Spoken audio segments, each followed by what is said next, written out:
할렐루야. 우리 옆 사람과 인사하겠습니다. 안녕하세요. 샬롬입니다. 안녕하세요. 인사하겠습니다. 안녕하세요. 여러분 또 한 주간 잘 지내셨나요? 네. 혹시 샬롬을 우리가 인사를 했는데 샬롬의 뜻이 뭔지 아시나요? 이 샬롬은 이스라엘 백성들이 서로 인사할 때 안녕하세요 아니면 뭐 잘 가세요 라는 게 보편적인 인사이기도 하는데요.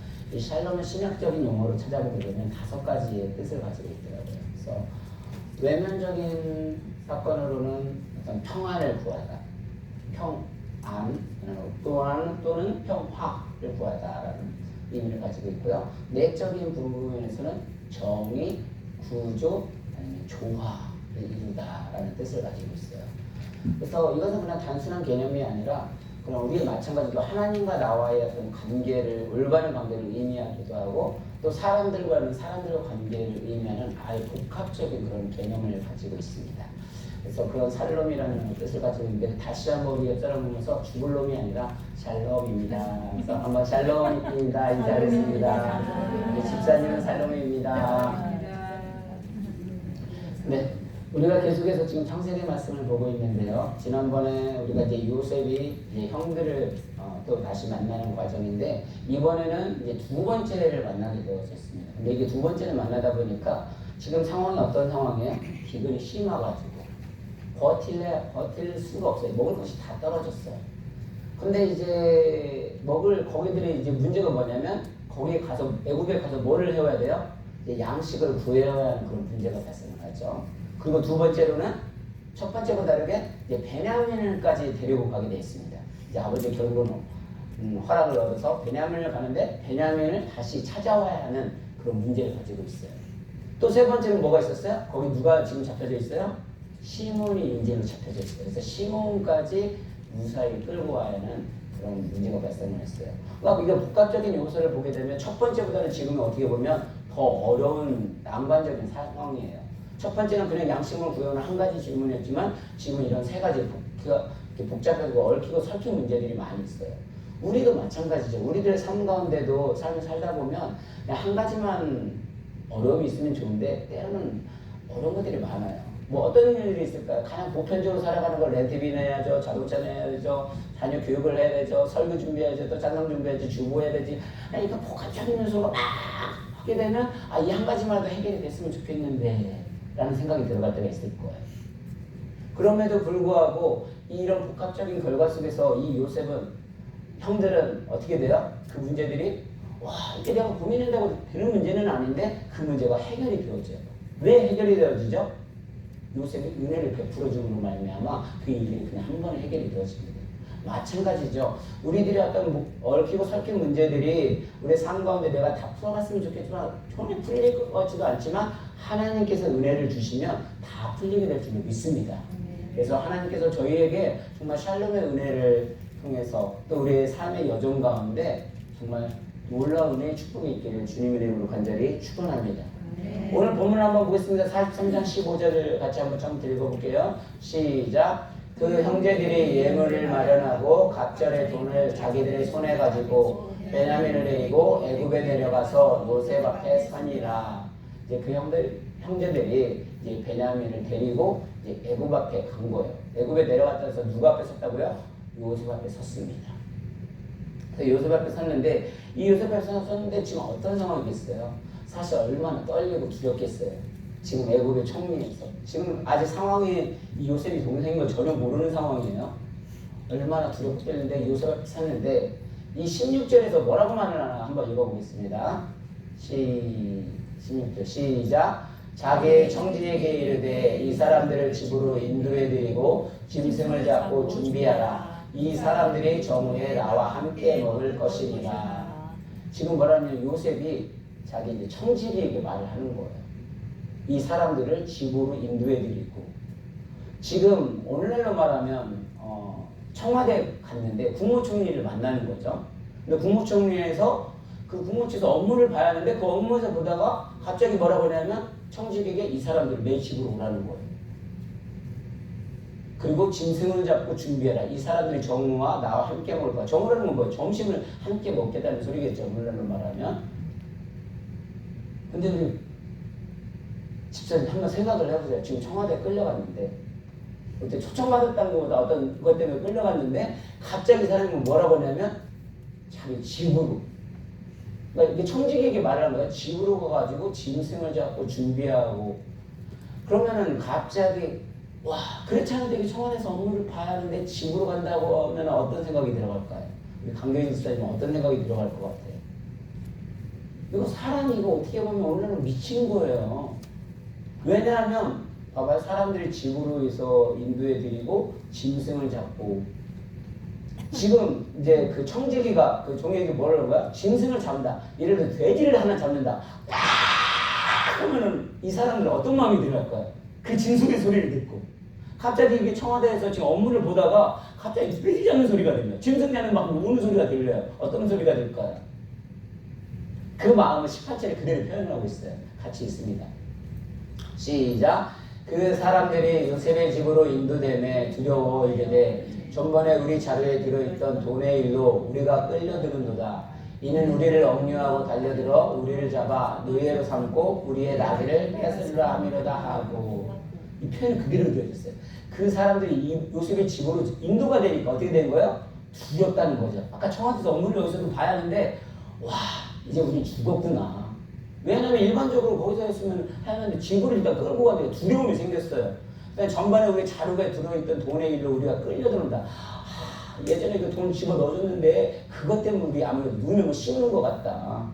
그러면서 이는 우리를 억류하고 억압을 하고 달려들어 우리를 잡아 노예로 삼고 우리의 나귀를 뺏으랍니다. 이제 우리는 죽었다. 그리고 우리 잘 돼봐야 뭐까지 된다고요? 노예. 이제 노예가 되는구나. 지금 이들이 겁이 먹는 거예요. 노예가 되고 우리의 나귀를 뺏으려고. 자기 어떤 목숨의 위기까지 느끼는 거죠. 그런 상황 가운데 지금 어떻게 됐습니까? 이 두려움 때문에 엄청 겁을 먹고 있는데 요셉이 이제 뭐라고 말하냐. 여기서 사실 우리 본문을 한번 다시 보면 23절을 한번 보겠습니다. 다시 읽습니다. 시작. 그가 이르되 너희는 안심하라. 두려워하지 말라. 너희 하나님 너희 아버지 하나님이 재물을 너희 자루에 넣어 너에게 주신 것이니라. 너희 돈은 내가 이미 받았느니라. 그가 이르되라는 건 누구냐면 종이 말하는 거예요. 종이 아까 말대로 이제 요셉이 이제 종에게 말을 하니까 이제 종이 이 형제들에게 전달을 하는 거예요. 너희는 안심하라. 두려워하지 말라. 너희 하나님 너희 아버지 하나님 재물을 너희 자리에 넣어 너희에게 주신 것이라. 너희 돈 내가 이미 받았느니라. 이 종이 그 말을 전하고 있는 거예요. 그러니까 사실 아까 그런 두려움 속에 있고 있는데 요셉의 은혜를 베풀어 줌으로 말미암아 뭐야? 두려워하지 말라고 말을 하고 있거든요.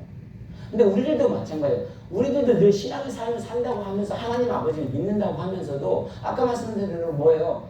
사실 하나님만 바라고 모든 걸 책임을 다 져주신다고 하는데 우리의 삶 속에 뭐를 걱정하는 거예요? 이민생 와서 늘 다가오는 게 렌트비 못 낼까봐, 자동차 못 낼까봐, 자녀 교육 못 낼까봐. 항상 하나님은 뭐래? 내가 너희와 함께하라. 두려워하지 말라. 강하고 담대하라. 그리고 복음 증거하는데 최선을 다하라고 늘 말씀을 해주는데 우리는 어때요? 사실 은혜를 베풀어 주는 거 알면서도 그 은혜를 믿지 못하고 매일 두려고 떨고 있는 거거든요. 그런데 우리 하나님께서 늘 말씀을 하시거든요. 너희는 강하고 담대하라. 두려워하지 말라. 근데 우리는 늘 떨고 있어요. 조마조마하고 있어요. 내가 정말 이 일을 하지 않으면, 뭔가를 하지 않으면 안 될 것 같은 그런 두려움 속에 살아가고 있어요. 그러니까 하나님은 이 아까 말했던 이 평화라는 것은 뭐라고요? 그게 샬롬이거든요. 인사의 말도 있지만 평안을 기원해 주는 거. 샬롬. 그래서 그 샬롬을 누린 사람은 어떤 사람이 누릴 수 있을까요? 정말 하나님의 그 복음을 받아들인 사람은 그 은혜를 누릴 수 있거든요. 우리가 이 세상을 살아가면서 이 세상은 그냥 두 가지의 부류로 사람으로 살아간다고 말합니다. 첫 번째로는 삶을 살아가면 우리가 문제들이 발생을 하는데 어떤 한 사람은 가해자로도 살아가고요. 또 한 사람은 어떤 가해자가 있으면 어떤 사람이 있는 거예요? 피해자가 있겠죠. 그래서 가해자 아니면 피해자로 살아간다고 말을 합니다. 근데 이 샬롬이라는 거, 이게 평안을 구한다, 은혜를 구한다, 질서, 정의, 모든 걸 조화로운 걸 원한다라고 하는데 이 샬롬은 누가 선포할 수 있을까요? 가해자가 선포할 수 있을까요? 피해자가 선포할 수 있을까요? 예, 피해자가 선포할 수 있습니다. 왜냐? 뭐 예를 들어 내가 서정훈 목사님 지금 그 설교하시다가 그러다가 뭔가가 마음에 안 드셨고 내가 딱 때렸어. 죄송합니다 목사님. 제가 이렇게 목사님을 때려놓고서는 아유 목사님 아유 죄송해요. 이러면은 우리 서정훈 목사님 저를 어떻게 생각하겠어요? 이거 기가 막힌 거죠. 원래 맞은 사람은 발 뻗고 자도 때린 사람은 사실 발 뻗지 못하잖아요. 사실 가해자면 제가 예를 들어 강의수단 빵 때렸어. 아우 집사님 죄송해요. 그러면 강의수단이 기가 막힐 거예요. 저 박사님 미쳤나 보다. 그 샬롬은 사실 누가 선포할 수 있는 거예요? 피해자가. 내가 비록 박상정 목사한테 맞았지만 그래도 목사님 축복을 빌어줍니다. 그러니까 이 샬롬은 누가 선포할 수 있는 거라고요? 피해자가 선포할 수 있는 거거든요. 그러니까 예수님께서 십자가에 돌아가셨을 때도 뭐라고 했냐면 하나님 저들이 지금 하는 짓을 몰라서 그러니까 저들을 용서해달라고. 그러면서 그들을 용서를 드려요. 그 이유가 뭘까요? 예수님이 어떤 인간의 모습으로 오셨을 때 그들에게 뭐예요? 용서하는 거는 예수님이 샬롬의 은혜를 베풀어 준 거예요. 사실 우리는 그 예수님의 그런 샬롬의 은혜를 받은 사람들이에요. 하나님의 은혜를 받은 사람들이에요. 그렇기 때문에 우리 하나님께서 우리에게 원하시는 건 뭐라고요? 우리가 그걸 받은 것을 다른 사람에게 베풀어 주기를 원하는 거예요. 그래서 우리의 삶 가운데 때로는 힘들고 어려움이 있죠. 정말 피해자 입장에서 내가 약한 입장이 있지만 하나님은 항상 약한 자를 들어서 강하게 쓰신다는 소리가 무슨 소리예요? 우리가 오히려 약한 자 있을 때 내가 연약할 때 오히려 하나님을 더 나타내고 하나님의 영광을 드러내고 샬롬을 더 선포할 수 있는 그런 위치에 있다는 사실입니다. 여러분 예전에요 한 15년 전 사건인가 한 번 되게 유명한 사건이 있었죠. 샌디에고에 윤성훈 씨였나? 윤성훈 목사님은 아니었는데 하여튼 윤 누구 있었는데 샌디에고에 가면 뭐가 있어요? 항공모함이 있어요. 그거 보셨나요 혹시? 보신 분 계세요? 거기 항공모함이 있어가지고 배처럼 해서 막 항공모함 크게 있는데 거기서는 항상 거기 뭐가 날아다녀요? 전투기가 날아다니고 슈싱 다녀요. 왜? 거기서는 미군들이 그 훈련하는 장소거든요. 그래서 막 다니다 보니까 이게 어떤 일이 벌어졌냐면 그 훈련 중에 그 비행조사가 뭔가를 조정을 잘못해가지고 민간인의 집을 쳐버렸어요. 그거 기억나세요? 한 15년 전 사건이 일어났던 거? 오, 집사님 들어보세요. 예, 한국 사람이 그걸 맞았어요. 그런데 그 일로 인해서 아내가 죽고 아들이 죽고 그때 마침 서울에서 왔던 잠실에서 왔던 장모님까지 그냥 죽음을 당해버린 거예요. 그러니까 이제 미국에서 난리가 취재가 나온 거예요. 그래가지고 제가 이름은 기억이 안 나니까 윤모모 씨라고 해요. 그냥 윤모모 씨에게 기재가 나서 이거 어떻게 되냐, 어떻게 했으면 좋겠냐. 그러니까 그 사람이 뭐라고 했냐면 그분이 뭐라 했냐면 그 비행 조종사가 이걸 피하려고 얼마나 노력을 많이 했겠냐. 나는 그 사람의 아픔에 의해서 정말 기도한다고 말을 했어요. 그래서 미국 사람들이 울려버린 거예요. 왜냐하면 사실 미국 같은 경우는 어떤 경우예요? 소송이 나라잖아요. 뭐 하나 하면 다 소송하거든요. 잘 아시잖아요. 소송하면 그 국가로 소송하니까 돈을 얼마나 많이 받을 수 있겠어요. 그런데 그 조종사를 위해서 기도한다니까 이게 뉴스에 완전 그냥 한국에 있을 때 이게 대발적으로 나온 거예요. 그러니까 사람들이 그거를 안 한다고 하니까 안 받는다고 하니까 어떻게 된 거예요? 사람들이 이제 감동을 받아가지고 어떻게 했어요? 후원을 하기 시작을 했어요. 그 돈의 후원금이 오히려 보상금액보다 더 많이 나왔다는 뉴스까지 나왔어요. 그런데 그 후원금은 어떻게 했을까요? 자기가 개인으로 쓰지 아니하고 자기 아내가 원래 어린이 재단하고 기독교 단체에 후원을 했는데 그것을 거기에다 후원을 하겠다고 한 거예요. 이게 뭐예요? 그 사람에게 샬롬, 용서, 평안을 구하면서 선포를 해버린 거예요. 그러니까 몇백 명의 그리스도인들보다 그 한 사람의 영향력이 훨씬 더 컸던 거예요. 그러니까 우리 하나님께서 우리의 삶 가운데 늘 어려움이 있고 힘듦이 있지만 그 가운데 뭐예요? 정말 어렵고 힘드니까요. 하나님의 은혜가 더 간절하다고 얘기하잖아요. 진짜 선포할 수 있는 우리들이 삶을 살아가다 보면 때로는 성도들 간에 아니면 어려운 사람들 간에 치고받을 수 있어요. 그런데 그 샬롬의 은혜를 선포해 줄 수 있는 사람은 누구라고요? 피해자가 할 수 있는 거예요. 가해자는요. 지난주에 말한 대로 내가 가해를 하고 있는지도 전혀 느끼지 못해요. 왜냐면 하나님의 은혜보다 지금 내가 받은 상처가 더 크기 때문에. 그래서 우리는 그 하나님의 은혜는 뭐예요? 그 은혜를 받아야 내 상처가 치유가 되어지고 회복이 되어지고 통하여서 하나님이 주시는 회복의 능력으로 뭐를 할 수 있다고요? 샬롬의 은혜를 선포를 할 수 있는 거예요. 그래서 샬롬을 선포하고 용서를 했을 때 우리는 그거를 감당할 수 있는 거예요. 저는 그것이 사명이라는 거죠. 우리가 올해에도 계속해서 부흥 성장이 되어진다고 하지만 사실 환경적으로는 사람들 보면 우리 교회 이렇게 어려워서 어떻게 해요? 늘 걱정을 하고 있어요. 근데 그 걱정이 어떤 걱정이에요? 똑같은 걱정을 하고 있는 거예요. 하나님만 바라보고 우리가 정말 이럴 때 기도하고 찬양하고 하면 그 일을 이루시는 분은 누구라고요? 하나님이 이루시는데 우리가 이 교회가 작다고 성도님들이 없다고 우리가 걱정을 하고 매듭이 내고 보험도 내고 애들 교육시켜야 되고 근데 하나님 항상 뭐라고 두려워하지 말라 강하고 담대하라 평안 건강 은혜를 선포해 주시는데도 불구하고 이 베냐민 이 야곱처럼 베냐민을 절대 보낼 수 없다고 하나님 더 놀라운 은혜를 주시려고 준비를 하고 있는데 우리는 보내지 못한다고 내 스스로 모든 걸 다 계산하고 있는 거예요. 그런데 하나님의 은혜를 주시는 걸 느끼고 하나님을 만나게 되니까 어떻게 되는 거예요? 마음의 여유. 그래서 하나님이 원하시는 부흥을 깨닫게 되는 거예요.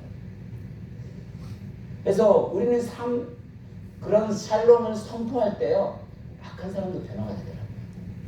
아까 말대로 사람 살아서 어떤 사람은 꼬투리만 잡으려고 하는 사람이 있어요. 또 반면에 어떤 사람은 뭐예요? 그냥 은혜로 살아가려고 하는 사람이 있어요. 좋은 게 좋다 해서 자꾸 품어지려고 하는 분들이 있어요. 지난번에 얘기한 대로 제가 씨앗식 교단에서 이제 회개를 맡고 있다가 올해 이제 감사를 맡고 또 잘 진행이 되고 있는데 어떤 일이 발생했다고 했었어요? 기억나세요? 제 교단의 돈을 5,000불 캐시로 잊어먹어서 사실 많이 힘들었어요. 많이 힘들었고 그걸 어떻게 할지 몰랐는데 그래도 그 일들이 그냥 물론 그것들이 다 경찰에 폴리스도 신고를 했었지만 결국은 어떻게 됐냐면 은행에 갔더니 자기들이 확인을 하고 돈이 없었다. 그래서 나는 그 카메라를 보고 싶다라고 얘기했더니 사법권으로 신청을 하라는 거예요. 알겠습니다. 그래서 그 사법권은 또 코र्트가 또 신고를 또 해야 한다는 상황이 제가 직접 보려면 결국은 보지는 못했어요. 그래서 이런 상황을 말씀을 드렸는데 사실 마음도 너무 힘들었죠. 근데 어떻게 했어요? 임원들이 회의를 해서 우리가 할 만큼 했다. 이 정도면 됐다. 그래서 그냥 지금은 이제 아직은 진행 중인데 용서를 해주는 것 같아요. 그러니까 너무 아까 말대로 이것도 한두 푼도 아니고 정말 몇천 불 그거를 까마득했는데 그거를 탕감을 해주니까 마음에 이제 조금 평안이 찾아오면서 너무 감사하고 그렇게 되다 보니까 제 마음도 이제 놓여지고 또 그렇게 되다 보니까 뭐예요? 저도 어떤 것들에 대한 마음의 여유 또 삶에 이런 분들이 이렇게 용서해주는데 그런 마음이 생기더라는 거죠. 우리가 뭐 잘 아는 그 성경 말씀에도 그러잖아요. 마태복음 18장에 보면 어떤 내용이 나와요. 원래 빚을 달란트에 빚진 자, 만불을 빚진 자 사람이 있었는데 그 만불을 빚진 사람이 다 탕감을 해줬는데 마침 또 그 만불을 빚졌던 사람이 다른 사람에게 얼마? 100데나리온을 꽂았어요. 근데 그걸 못 갚았다고 어떻게 돼요? 또 잡아다가 치는 장면이죠. 우리 같이 한번 읽어보겠습니다. 시작. 이에 주인이 그를 불러다가 말하되 악한 종아 내가 알기에 내가 내 빚을 전부 탕감하여 주었거늘 내가 너를 불쌍히 여김과 같이 너도 내 동료를 불쌍히 여김이 마땅하지 아니하고 주인이 노하여 그 빚을 다 갚도록 그를 옥졸들에게 넘기리라. 너희가 각각 마음으로부터 형제를 용서하지 아니하면 나의 하늘 아버지께서도 너희에게 이와 같이 하시리라. 아멘. 사실 뭐예요? 하나님의 은혜를 입은 자들이 하나님의 그 용서를 십자가의 구원을 받은 사람이 그걸 느낀 사람들이 뭐예요? 형제를 용서할 수가 있거든요. 근데 용서하지 않으면 나의 하나님께서도 너희의 이와 같이 하시리라. 그러니까 하나님이 원하시는 우리가 상처받기를 원하지 않으세요. 그 상처를 통해서 뭐예요? 다른 사람의 그 마음의 상처, 아픔을 이해하기를 원하고 먼저 샬롬을 베푸기를 원하는 거예요. 그러니까 우리의 삶을 돌아보면 우리는 어때요? 근데 삶을 살아가다 보면 그 용서를 구하고 어떤 삶을 샬롬을 통해서 평안을 찾기보다는 나의 잘못이 없다는 거죠. 나는 잘못이 없다는 거예요. 저 사람이 잘못만 있지. 이렇게 자꾸 따지기만 한다는 거죠.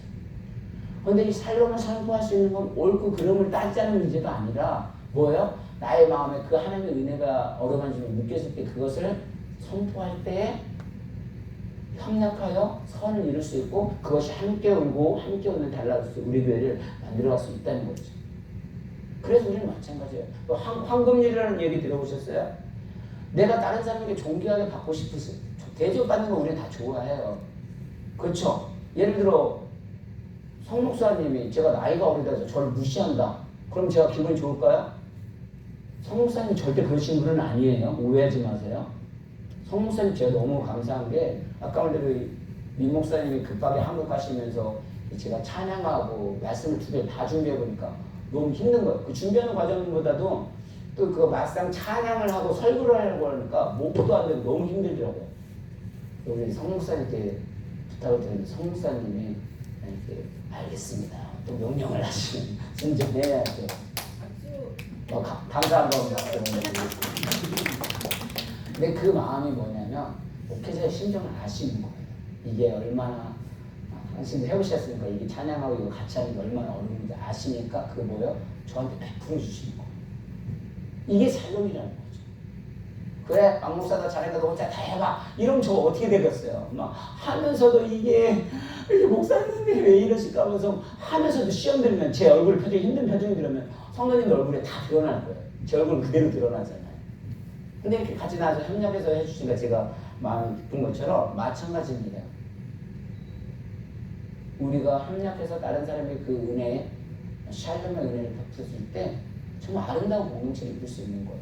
행복과 사랑의 공동체를 이룰 수 있는 건 내가 다른 사람에게 대우만 받으려고 하는 것이 아니라 오히려 대우를 해줄 때 그 사람도 역시 존경을 받을 수 있는 거고 또 어떤 사람도 역시 마찬가지로 밥을 먹어봐도요. 어떤 분에게 밥을 같이 먹으면은 그 사람이 저를 이렇게 존경하는 마음으로 이렇게 대접하는 마음으로 섬겨주는 사람이 있는가 하면 어떤 사람은 밥을 같이 먹어도 기분 나쁠 때가 있어요. 그 밥을 먹는데 내가 어떤 존귀를 받는다는 기분보다는 뭐예요? 자꾸 뭐 어떤 약간 멸시받는 느낌이고 어떤 억압적으로 내가 밥 쓸게 하면서도 약간 이렇게 권력으로 하는 사람 그런 들 있죠. 그러면 밥을 먹어도 기분이 별로 안 좋아요. 왜 그래요? 아까 말대로 그런 마음은 어쩌면 피해의식일 수도 있지만 피해자, 약한 자가 오히려 그 마음을 품어줄 때 그 가만히 진짜 오는 거거든요. 그래서 우리의 삶에 많은 문제들이 공공이 일어나고 또 심각해지는 이유가 무엇입니까? 사실 내 마음에 은혜가 없기 때문에 그래요.